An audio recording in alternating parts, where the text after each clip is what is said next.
Bible today, we're given an example of two different types of shepherds. The first is a shepherd, and he isn't even really a shepherd. He's a hired hand, and his focus is his pay, his livelihood to get what's due to him. If the herd is in danger by wolves or anything else, he is going to abandon those sheep because he does not own them. They're not his, and he values his life and his livelihood more than the sheep. The other shepherd, who of course we know is Jesus, is motivated by his love of the sheep and his desire for them to have life. He owns the sheep. They are his possession.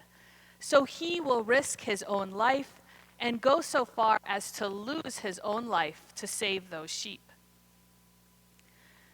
The Jesuit priest and author John Foley came up with two helpful labels to describe these two different types of shepherds. The first is the grab and keep shepherd, and the second is the receive and let go. And both operate from a different sense of ownership and what they own. The first shepherd's mentality, the grab and keep shepherd, was all about grabbing what was his, right? His money, what was due to him, what would protect him. And I'm sure we don't need to look too far in our own lives to find people that are like that. In fact, I imagine if we spend a little time even just thinking about our own actions in life, we could probably see that in ourselves. We tend to be fairly self-centered creatures. We're always focused on what we need, what is ours, and often we will choose our own self-interested needs over the needs of others.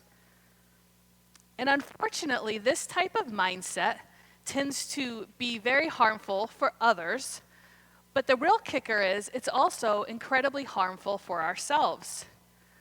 Our obsession with grab and keep, that thirst to own the things that we feel are due to us, seems like it can often never be quenched.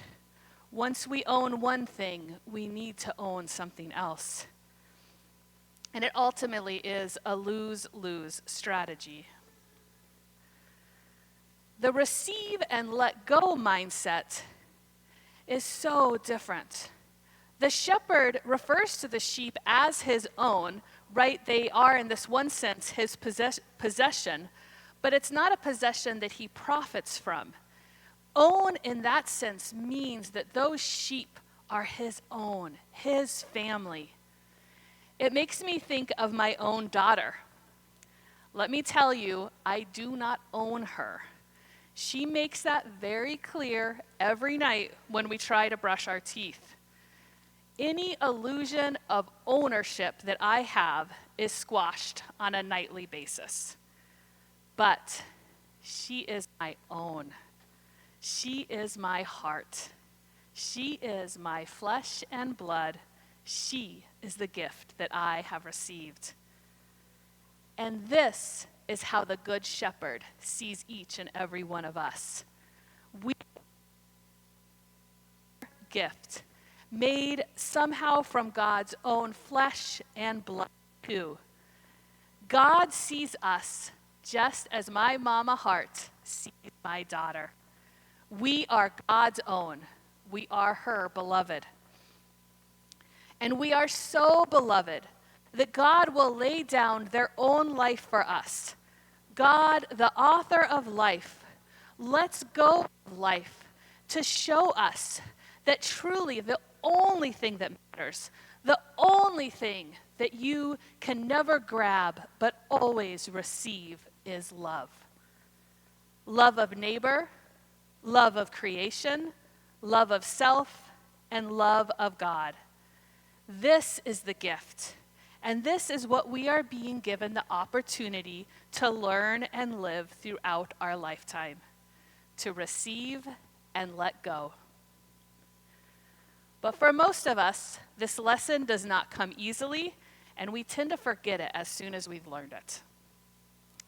I've heard it said that there are two different types of people that respond to fear in their lives. And usually when we're grabbing for things, we're responding in fear. And the two different ways that we react to fear are we either control or collapse. So the people that control go into overdrive, try to figure everything out. They're hyper vigilant and at times overbearing. The people that collapse find ways to disengage from fear, maybe through procrastination, seeking distractions, taking a nap. I control.